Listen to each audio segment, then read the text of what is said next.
वक्ता हमारे साथ जुड़े हुए हैं आज मोहम्मद कैफ साहब, वरिष्ठ पत्रकार। एक बार समीर जी आप ही का रुख कर लेते हैं। देखिए दावा जो है वो आप ये कह रहे थे कि 2 सीटें जो है वो समाजवादी पार्टी, लेकिन डिप्टी सीएम तो उससे एक और कदम आगे बढ़ गए। देखिए मैंने ये कहा कि 2 सीटें ऐसी हैं जो इक्वेशन में समाजवादी पार्टी लड़ रही है। बाकी सीटों पर भारतीय जनता पार्टी को बड़ी बहुमत के साथ जीत प्राप्त होगी, ऐसा चुनाव के दरमियान देखने को मिला है। हम 9 की 9 सीटें जीतेंगे, मैं ऐसा नहीं कहा कि हम 2 सीटें नहीं जीतेंगे। अभी प्रारंभिक रुझान है, हम 9 की 9 सीटें जीतेंगे, ऐसा लोगों का कहना है, मानना है और हमारे कार्यकर्ताओं का भरोसा है। लेकिन मैं जरूर कहूँगा, अभी मोहम्मद कैफ साहब जब बैठे थे तो बात कर रहे थे कि साहब पुलिस ने ये कर दिया, पुलिस ने वो कर दिया। भाई आप पुलिस को दोष क्यों देते हो? आप पत्रकार हैं, कम से कम आप तो निष्पक्ष रहिए। मान लो मीरापुर बिजनौर जिले, मुजफ्फरनगर जिले की सीट है। एक जिले में 5 से लेके 9 विधानसभाएं तक है। अगर किसी विधानसभा में बाई इलेक्शन हो रहा है तो अगल बगल की विधानसभाओं के लोग खाली हैं। अगर वो चुनाव के दिन आके चुनाव को प्रभावित करना चाहते हैं, फसाद करना चाहते हैं, विवाद करना चाहते हैं, तो कहीं ना कहीं पुलिस तो अपना काम करेगी ना। अगर कोई घटना हो जाती तो लोग आरोप लगाते कि साहब पुलिस बेकार है, प्रशासन बेकार है। और पुलिस अगर निष्पक्ष चुनाव कराती है तो आरोप लगता है कि साहब पुलिस ने, जिस प्रकार से अखिलेश यादव जी ने झूठा वीडियो पोस्ट किया, जिस प्रकार से अखिलेश यादव जी ने चुनाव को प्रभावित करने का काम किया, जिस प्रकार से अखिलेश यादव जी ने पत्र लिखा, समाजवादी पार्टी ने पत्र क्या लिखा कि साहब बुर्के को हटा के चेक न किया जाए। अरे मैं समाजवादी पार्टी से पूछना चाहता हूँ, आप पीडीए की बात करते हो, 9 में से 4 कैंडिडेट मुस्लिम समाज से लड़ाते हो, क्या यही पीडीए? 50% सीटें मुस्लिम लड़ाते हो और पीडीए चिल्लाते हो। और मैं पूछना चाहता हूँ, आपने अगर पत्र लिखा निर्वाचन आयोग को, आप लोकतांत्रिक दल हो, आप लिखो, आप पत्र में लिखते कि भाई पर्दे में जो भी महिला जा रही है उसका किसी का भी चेक न किया जाए। माने हिंदू की बेटी अगर पर्दे में जा रही है तो उसका पुलिस चेक करे, और मुसलमान की लड़की अगर बुरके में जा रही है तो उसे जाने दिया जाए। हम इसी सिलेक्टिव पॉलिटिक्स, ठीक है, जवाब लेता हूँ। आजम साहब हमारे साथ जुड़ गए, समाजवादी पार्टी के प्रवक्ता हैं। एक बार समीर जी इनसे जवाब लेते हैं। तुष्टीकरण की राजनीति में आता है। ओके, आजम साहब हमारे साथ जुड़ गए, बहुत स्वागत है आजम साहब आपका। जवाब दीजिए कि देखिए आपने पत्र लिखा कि बुर्के में जो महिला जाएगी वोट डालने के लिए उसकी आईडी चेक न की जाए, लेकिन हिंदू वोटर जब जाएगा, महिलाएं जाएगी या घूंघट में जो महिला जाएगी, आपको ये भी लिखना चाहिए था। ये समीर जी सवाल उठा रहे हैं। शांतनु जी, सबसे बड़ी बात है, समीर जी से कहिए चुनाव खत्म हो गया, झूठ बोलना बंद करें। हमारे प्रदेश अध्यक्ष ने जो पत्र लिखा था वो ये लिखा था, सुनिए, हमारे प्रदेश अध्यक्ष ने पत्र लिखा था, किसी भी मतदाता का आई कार्ड चेक करने का अधिकार पुलिस को नहीं है। ये बात चुनाव आयोग ने मानी, लेकिन उसके बावजूद मतदान के दिन पुलिस ने आईडी कार्ड चेक किए। ये वीडियोस आप सब लोगों को मिले हैं। ये समाजवादी पार्टी की वीडियोस नहीं है जो समीर बड़े उससे माननीय राष्ट्रीय अध्यक्ष पे आरोप लगाने चले जा रहे थे। ये वीडियो तो जनता ने समाजवादी पार्टी को भेजा था कि देखिए प्रशासन का दुरुपयोग कैसे हो रहा है। पुलिस को, चुनाव आयोग ने पुलिस को मना किया कि आईडी कार्ड आप चेक नहीं कर सकते हैं, लेकिन मतदाता कार्ड पुलिस ने चेक किया। एक बात। दूसरी बात, हम लोगों ने कहा था कि पर्दा नशीन औरतों और विशेषकर मुस्लिम महिला।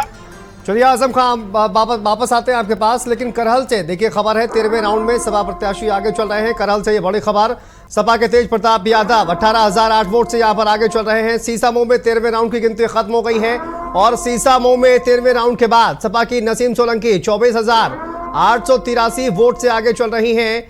करहल में 13 राउंड के बाद समाजवादी पार्टी के प्रत्याशी आगे चल रहे हैं, तो वहीं पर सीसामऊ विधानसभा सीट जहां पर तेज प्रताप यादव समाजवादी पार्टी के प्रत्याशी 18,000 वोट से आगे चल रहे हैं। तो इन दोनों ही सीटों पर कहा जाए समाजवादी पार्टी बढ़त बनाए हुए है, तो सीसामऊ विधानसभा सीट और दूसरी करहल विधानसभा सीट जहां पर समाजवादी पार्टी लगातार बढ़त बनाए हुए है।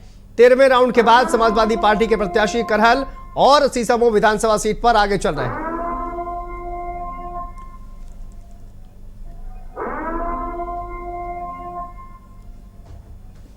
जी आजम खान साहब बात पूरी करिए। जी तो इसका मतलब कि चुनाव जो हो रहा था सबने देखा है कि पुलिस ने अपने पावर का दुरुपयोग कैसे किया है। समाजवादी पार्टी बार बार चुनाव आयोग से यही मांग कर रही थी कि पुलिस प्रशासन की काम है शांति व्यवस्था बनाए रखना, न कि मतदाता की आईडी कार्ड चेक करना।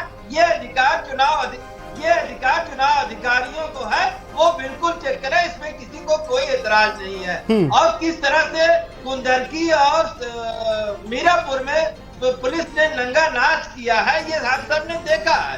इसमें कुछ भी गड़बड़ नहीं है, ठीक है। और ये चुनाव समाजवादी पार्टी बनाम भाजपा नहीं था, बल्कि बनाम पुलिस था। तो उसके बावजूद हमारे मतदाताओं ने इतने दिलेरी से वोट दिया हमें, हम उनका शुक्रिया अदा करते हैं। और हमारी 4 सीटें थी, 3 तो हमारे पास। तो ये बुरके वाला मुद्दा आजम खान साहब कहाँ से सामने आ गया? ये बुरके में जो महिलाएं जाएंगी उनकी आईडी चेक नहीं होनी चाहिए, ये मुद्दा कैसे आ गया फिर? ये मुद्दा भाजपा हमेशा बांटों की राजनीति करती है। हम लोगों ने हमेशा कहा कि पुलिस मतदाता कार्ड चेक करने का अधिकार नहीं रखता। नंबर 1, दूसरे पर्दा नशीन औरतों को चेक कराने का अधिकार जो पर्दा नशी क्यों? पर्दा नशी होती कहाँ है आजम साहब? अरे पर्दा नशी क्यों चक्कर में पर्दा नशी के पड़े हुए हैं? पर्दा नशी के चक्कर में क्यों पड़े हुए हैं जब सबके बात करते हैं तो? अरे तो क्यों पुलिस प्रशासन नहीं, पर्दा नशी के चक्कर में क्यों पड़े हुए हैं नसीब साहब, आजम साहब? अरे पर्दा नशी के चक्कर में क्यों पड़े हुए हैं भाई? काम करने दीजिए प्रशासन को ना। पर्दा नशी जाने दिया जाए और बाकी को रोक दिया जाए। नहीं, आप बताओ ना, आपने के अध्यक्ष ने चिट्ठी में क्या लिखा था? पर्दा नशी लिखा था ना, पर्दा नशी लिखा था ना। चिट्ठी ही नहीं लिखनी चाहिए आजम साहब, ये चिट्ठी ही नहीं लिखनी चाहिए। यही आपकी चिट्ठी तुष्टीकरण की राजनीति है। यही चिट्ठी है जो ये बताती है कि आप धर्म विशेष के लिए काम करते हो।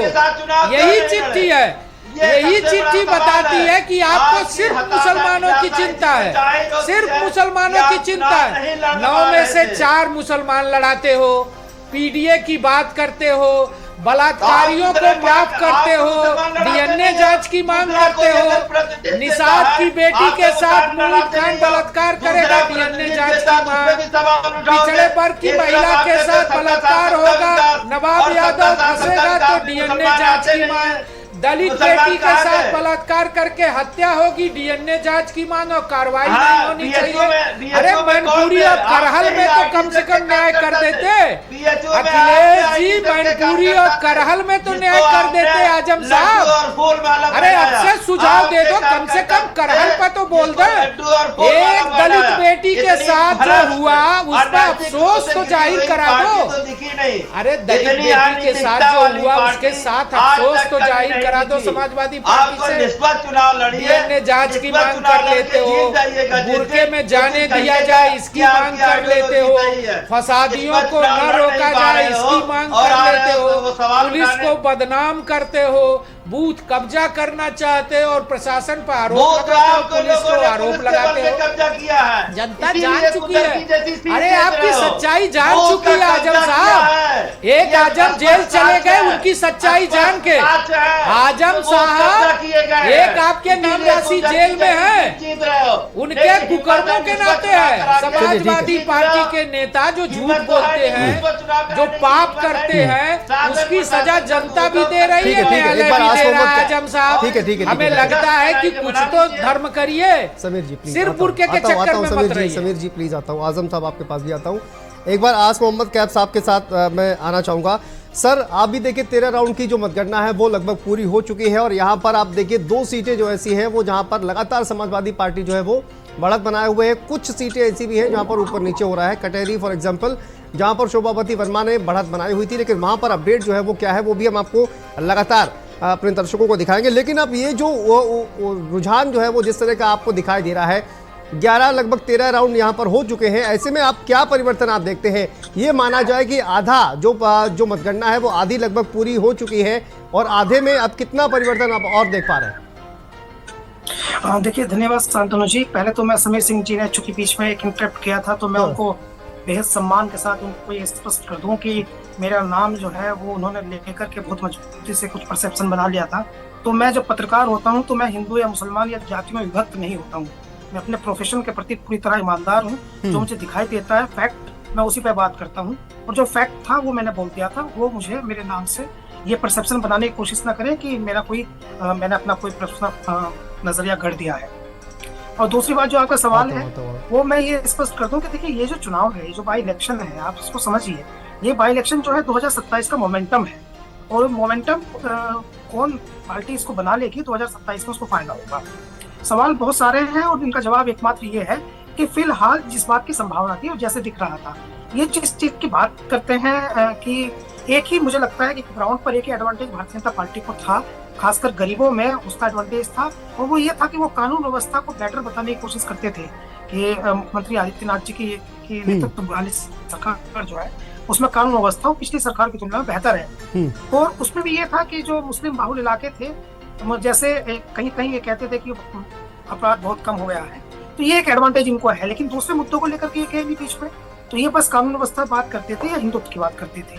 तो उसी तरह से ध्रुवीकरण पूरे चुनाव में हुआ। कुछ प्रशासनिक हस्तक्षेप भी अधिक था, ये एक्चुअल है। और बहुत ज्यादा, जैसे इन्होंने अभी कहा कि भाई दूसरी विधानसभा का व्यक्ति इस विधानसभा में आ जाएगा, तो दूसरी विधानसभा का व्यक्ति बेशक की इस विधानसभा में ना आए, लेकिन एक ही गली में 2 जगह बैरिकेडिंग करने का क्या मतलब है? यानी एक ही बूथ पर आप 2 रास्ते क्यों बंद कर रहे हैं? वहां से कैसे विधानसभा का दूसरी विधानसभा का व्यक्ति आएगा तो सड़कों से आएगा ना। तो मुख्य रोड बंद कर दीजिए। चलिए, चुनाव हो चुका है, अभी आधी मतगणना हो चुकी है, उस पर बताइए। अभी देखिए, जो भी रिजल्ट जिस प्रकार का आ रहा है वो बिल्कुल अनएक्सपेक्टेड नहीं है। और जो जैसे समझा जा रहा था कि इसी प्रकार की संभावना रहेगी, 6-3 की संभावना थी, वही रहेगी। और जिस अंतिम समय तक भी जो रिजल्ट आएगा वो भी लगभग वैसा ही आएगा जैसा हम लोग पहले से तय किए थे कि ऐसा दिख रहा था कि लोगों से बातचीत करके जिस प्रकार की संभावना थी वैसा ही आएगा। और भारतीय जनता पार्टी के लिए ये बेहतर रिजल्ट है। और योगी आदित्यनाथ और उनकी पूरी टीम, पूरी भारतीय जनता पार्टी और थोड़ा संतुष्ट हो सकती है कि बहुत ज्यादा परिवर्तन इसमें नहीं होगा। 6-3 का रिजल्ट संभवतः रहने वाला है। शांतनु, बिल्कुल सर, आपने बिल्कुल सही कहा कि 6-3 का जो रिजल्ट है वो रहने वाला है। और उसी तरह के कुछ रुझान जो है वो भी सामने आ रहे हैं। लेकिन एक बार फिर से अपने दर्शकों को दिखाते हैं कि कौन आगे चल रहा है, कौन पीछे चल रहा है, कौन सी सीट पर क्या इस वक्त की स्थिति बनी हुई है। आपको लिए चलते हैं दूसरे स्टूडियो में, जहां पर मौजूद है Mayuri. Over to you Mayuri. धन्यवाद शांतनु आपका। तो देखिए, लगातार जो रुझान है वो सामने आ रहे हैं। अब धीरे धीरे तस्वीरें भी क्लियर होती हुई नजर आ रही हैं। अब ये जो रुझान है वो परिणाम में परिवर्तित हो जाएंगे और क्या कुछ स्थिति है वो लगातार हम आपको बता रहे हैं कि आखिर किस सीट पर कौन से प्रत्याशी आगे चल रहे हैं। उत्तर प्रदेश के 9 विधानसभा सीटों पर उपचुनाव हुए हैं और देखिए आज जो काउंटिंग है वो हो रही है। अगर मैनपुरी करल सीट की बात की जाए तो तेज प्रताप यादव आगे चल रहे हैं, अनुजेश प्रताप यादव पीछे चल रहे हैं। और अम्बेडकर नगर की कटहरी सीट की बात की जाए तो शोभावती वर्मा लगातार बढ़त बनाई हुई हैं और धर्मराज निषाद पीछे चल रहे हैं। तो देखिए किस सीट पर क्या स्थिति है वो लगातार हम आपको दिखा रहे हैं। मुरादाबाद की कुंदरकी की बात की जाए तो रामवीर सिंह आगे चल रहे हैं और हाजिर रिजवान पीछे चल रहे हैं। और आगे अगर सीटों की बात की जाए तो अलीगढ़ है और अलीगढ़ की खैर विधानसभा में देखिए सुरेंद्र दिलेर लगातार बढ़त बनाए हुए हैं और डॉक्टर चारू केन जो पीछे चल रही हैं। तो देखिए टक्कर बेहद ही दिलचस्प देखने को मिल रही है। गाजियाबाद के सदर सीट की बात की जाए तो संजीव शर्मा बढ़त बनाए हुए हैं और सिंहराज जाटव पीछे चल रहे हैं। और अगर अगली सीट की बात की जाए तो देखिए यहाँ भी लड़ाई दिलचस्प देखने को मिल रही है। प्रयागराज की फूलपुर सीट के दीपक पटेल आगे चल रहे हैं और मुजतबा सिद्दीकी पीछे चल रहे हैं। तो देखिए लड़ाई जो है वो बेहद दिलचस्प नजर आ रही है। मुकाबला देखने को मिल रहा है। सुचेस्मिता मौर्य मिर्जापुर की मजबा सीट से आगे चल रही हैं, डॉक्टर ज्योति बिंद पीछे चल रही हैं। और देखिए मुजफ्फरनगर के मीरापुर सीट की बात की जाए तो मिथिलेश पाल जो हैं वो आगे चल रहे हैं और सुंबुल राणा पीछे हैं। और लगातार हम आपको ये दिखा रहे हैं कि आखिर किस सीट पर क्या कुछ स्थिति बनी हुई है और कौन सी प्रत्याशी किस सीट पर आगे चल रहे हैं। और कानपुर के सीसामऊ सीट की बात की जाए तो देखिए नसीम सोलंकी जो कि आगे चल रहे हैं और पीछे सुरेश अवस्थी हैं। और ये देखिए सीटों पर ये स्थिति है। 9 सीटों पर जो परिणाम है वो सामने आ रहे हैं। लगातार रुझान हम आपको बता रहे हैं और इस पर लगातार चर्चा भी हो रही है। तो आपको सीधे हम ले चलेंगे शांतनु के पास।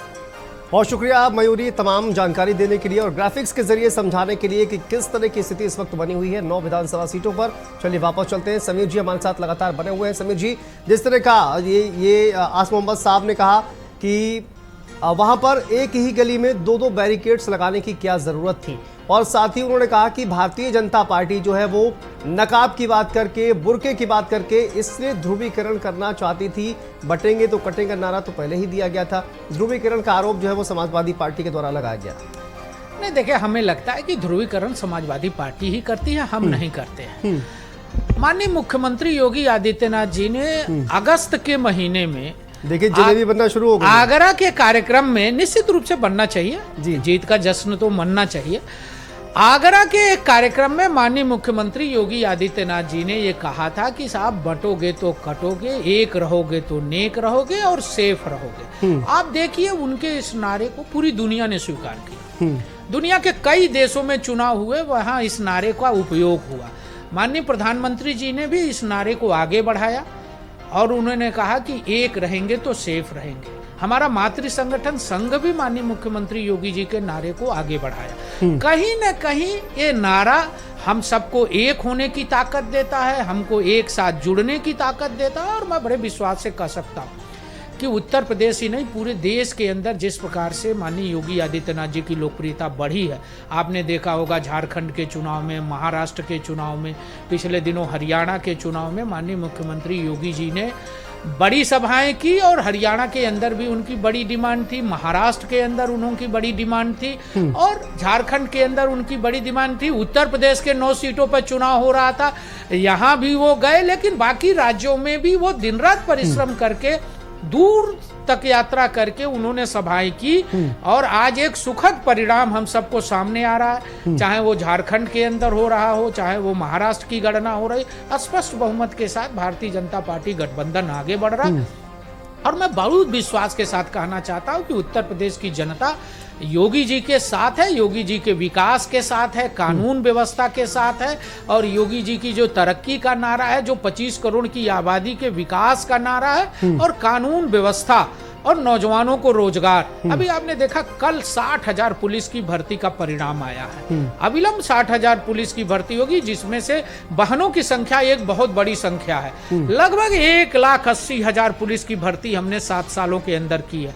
7 लाख सरकारी नौकरियां देना एक उत्तर प्रदेश के लिए ऐतिहासिक कदम है। आज किसान खुशहाल है, उत्तर प्रदेश के 75 जिले को बिजली मिल रही है, किसानों को किसान सम्मान निधि माननीय मोदी जी के द्वारा दिया जा रहा है, खाद कारखाने माननीय मोदी जी ने प्रारंभ किए, स्वास्थ्य के क्षेत्र में बड़ा क्रांतिकारी परिवर्तन आपने देखा होगा। 13 मेडिकल कॉलेज थे 2017 में जब हमारी सरकार बनी थी, आज 63 मेडिकल कॉलेज क्रियाशील हैं। बाकी जिलों में भी मेडिकल कॉलेज बन रहे हैं। हमने पैरामेडिकल स्टाफ रहा हो, डॉक्टर्स रही हो, आज MBBS की सीटें हमारे यहाँ बढ़ गई। इतनी बड़ी संख्या में MBBS की सीटें हो गई हैं कि 4 साल बाद हमारे पास डॉक्टरों की कमी नहीं रहेगी। मेडिकल कॉलेज खोलने का कई लाभ प्राप्त हुआ और आने वाले दिनों में उत्तर प्रदेश एक सबसे बड़ा प्रदेश जो है वो उत्तम प्रदेश बनेगा और यहाँ विकास होगी, तरक्की हो रही है, यहाँ उद्योग लग रहे हैं, यहाँ बिजली मिल रही है। हम निरंतर सबसे ज्यादा एयरपोर्ट का प्रदेश बने, हम सबसे ज्यादा एक्सप्रेसवे का प्रदेश बने हैं, हम सबसे ज्यादा सड़कें बना रहे हैं, हम नौजवानों को रोजगार दे रहे हैं, हम स्कूल कॉलेज खोल रहे हैं। कल की कैबिनेट बैठक में 71 डिग्री कॉलेज उत्तर प्रदेश के अंदर खोलने के लिए सरकार ने पैसा दिया। माननीय मुख्यमंत्री जी ने कैबिनेट में डिसीजन लिया। बिल्कुल, ये तमाम जो फैसले बीजेपी ले रही है, इसका देखना यही होगा समीर जी कि 2027 में इसका क्या परिणाम देखने को मिलेगा। उपचुनाव में कहीं ना कहीं भारतीय जनता पार्टी को कई जाहिर तौर पर यहाँ पर थोड़ी सी एज जो है वो जाहिर तौर पर देखते हुए मिल रही है यहाँ पर भारतीय जनता पार्टी को, क्योंकि 6 सीटों पर बढ़त बनाए हुए हैं। बहुत शुक्रिया समीर जी आपका और बहुत शुभकामनाएं आपको। और समाजवादी पार्टी के प्रवक्ता हमारे साथ जुड़े हुए थे, उनको भी बहुत शुभकामनाएं इस उपचुनाव के लिए। चलिए आगे बढ़ते हैं। एक और बड़ी खबर इस वक्त सामने आ रही है जहां पर आपको दिखाते हैं सीसामऊ से खबर है जहां पर 15वें राउंड में सपा प्रत्याशी आगे चल रहे हैं। 15 राउंड की मतगणना पूरी हो चुकी है। सपा की नसीम सोलंकी 22,288 वोट से यहां पर आगे चल रही है। सपा की नसीम सोलंकी को 61,707 वोट हासिल हुए हैं। वहीं पर बीजेपी के सुरेश अवस्थी को 39,419 वोट जो है वो हासिल हुए हैं, माफ कीजिएगा। तो सीसामऊ में 15वें राउंड के बाद समाजवादी पार्टी के प्रत्याशी आगे चल रहे हैं। सपा की नसीम सोलंकी को 22,288 वोट की बढ़त मिली हुई है। सपा की नसीम सोलंकी को 61,707 वोट मिले हैं। और कानपुर से संवाददाता दीपक हमारे साथ जुड़ गए हैं। दीपक, कितने राउंड की मतगणना पूरी हो चुकी है और क्या अपडेट है यहां से? जी देखिए, अपने दर्शकों को बताऊं मैं कि 16 राउंड की जो मतगणना है वो यहाँ पर कंप्लीट हो चुकी है। 16वें राउंड की मतगणना में जो है अभी तक 1,0791 वोटों की गिनती जो है वो हो चुकी है और इन वोटों की गिनती के हिसाब से जो है सपा की नसीम सोलंकी को 63,115 वोट मिले हैं, तो वहीं बीजेपी के सुरेश अवस्थी को 44। बात किया जाए अगर जीत हार के अंतर की तो 18,171 वोट से समाजवादी पार्टी सोलंकी जो है वो आगे चल रही है। देखिए, यहाँ पर गौर करने वाली बात ये है शांतनु कि यहाँ सीसामऊ विधानसभा उपचुनाव में कुल जो है 1,34,000 के आसपास जो है वो वोट पड़े थे, जिनमें से जो है 1,09,791 वोटों की गिनती जो है वो पूरी हो चुकी है और समाजवादी पार्टी के जो प्रत्याशी नसीम सोलंकी है वो अभी भी जो है 18,171 वोटों से आगे चल रही है। तो कहीं ना कहीं कह सकते हैं कि नसीम सोलंकी जो है 16 राउंड के बाद और 1,09,791 वोट की गिनती के बाद जो है 18,171 वोटों से जो है बीजेपी प्रत्याशी से आगे चल रही थी। बिल्कुल, कितने राउंड की गिनती यहां पर होनी है दीपक?